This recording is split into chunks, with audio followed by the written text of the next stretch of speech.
Jay, I want you to hear something, and then I want to ask your opinion on it.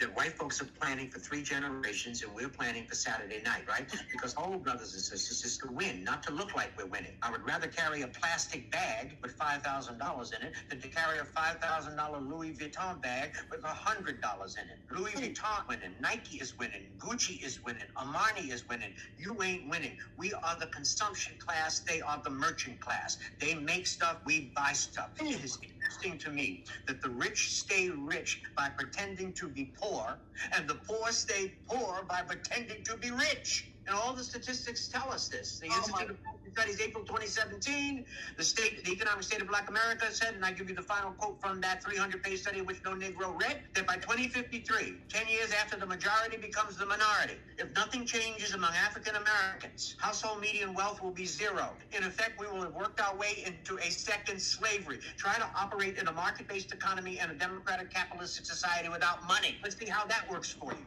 And ain't nobody fixing us but us. White people are not fixing black people. It's been 400 years and we ain't fixed. I'm not even thinking about black people. And I'm not hating on white people. I'm just telling the truth. You know who white people are thinking about? They're thinking about white people. They're thinking about their wives, their children, their communities, their schools, their businesses, and your pockets. That's what they're thinking about.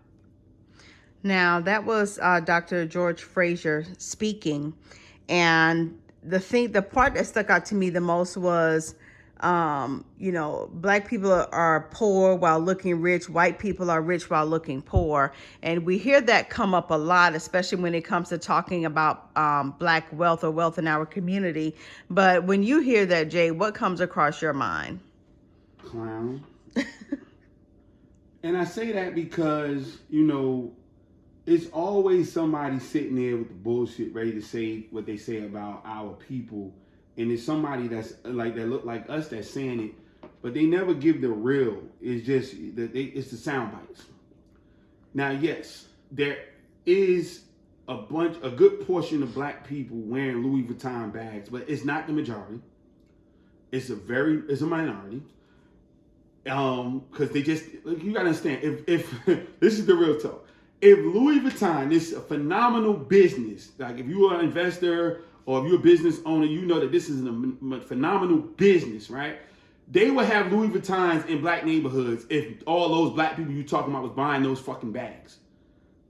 That's just not true. You can't find a Louis Vuitton, a Gucci, or none of them in a black neighborhood. There's no Nike factories in the black neighborhood.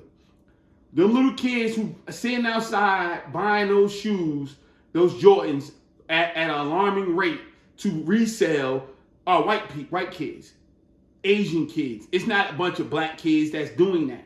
Like we're only 13.5% of the country. So ain't none of us doing the most of none of that bullshit y'all talking about. So stop lying. Secondly, when we're talking about how we look the way we look because we don't get a look if we don't look that way. We have to be the peacocks of the community to where we have to show to our own selves and to white people and everybody else. Hey, that's why they say he's talks good for a black person. He's elegant. He dresses well for a brother or a black person because to them you're not supposed to be that way. You know what I'm saying? And if you are that way, what are you, a rapper, basketball player, whatever? Again, when you have to talk about the real, you can't just use the soundbite and just run off on the plug like that. Now, yeah, I'm against the people who don't got no money in their motherfucking purse either, and they wearing a $5,000 bag. I'm against that. At the same time, I just know the real math is not that much of an alarming rate that you're saying, because if it was, Louis Vuitton would be parked in black neighborhoods. There's no Louis Vuitton in black neighborhoods. Not one. Go find a black neighborhood in America where a Louis Vuitton store is. You go find a black neighborhood where a Gucci store is. You know what I'm saying? And a lot of predominantly black cities, except for like in Atlanta, it ain't even no Louis Vuittons or none of that shit in the city. Because they know that if it was banking on just the main, not the rappers, not the entertainers, again, a small group, they would not be a good business. And then once you start making some money, you start seeing that what this man is talking about is total bullshit, because white people, Asian people, all those other people got just as many Louis bags as we do, maybe more. Now, as I said, long as we these people try to make Nikes, black-owned shoe brands, we don't buy them. We don't buy them. They don't buy them.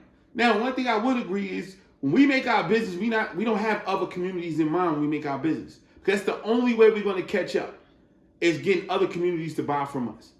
If I buy from you, you buy from me, we're not making each other no money. We can always say support this, support black business, and that's fine. You should. At the same time, they're winning because we get to buy from them and with impunity. Like, or we purchase from them and they get our money with impunity. They don't have to give us no money back. They don't have to come and support what we doing. And that's how, when you keep giving to somebody and they never have to give back to you, they should be up. And that's what we're dealing with. We have to continue to buy from them, and we haven't set up a situation where they have to buy from us. And until we can create something that other communities is going to buy from, other communities are going to buy our fried chicken, like everybody in the world buys Chinese fried chicken, you know what I'm saying? Or Chinese food, period. No matter what, black, Asian, white, whatever, everybody buys Chinese food. Everybody eats pho or pho, whatever they call it. Everybody eats other. So I want everybody to come to grandma's, country kitchen too. You got to get that. And if you're not getting that, that's why your business is not transcending, because you haven't figured out a way how to create something that humans, not black, not white, not purple, humans are going to, services that humans going to use regardless of what it is, or humans is going to purchase their products no matter what it is, because it's a need. We don't create need-based businesses. We only create fad businesses. And that's what's left for us. That's what's left for us. We're not taught that. The lawyers don't come back to the community. The doctors don't come back to the community. All of the engineers don't come back to the community. The joker that was sitting there building a bridge don't come back to the community and tell the kids how to build bridges and how to make deals with steel or do government contracting. They don't come back and do that. That's not a part of the schools. So this is what's our problem. Not that bullshit that some very educated person chooses to lean on a soundbite and put out. All that's garbage.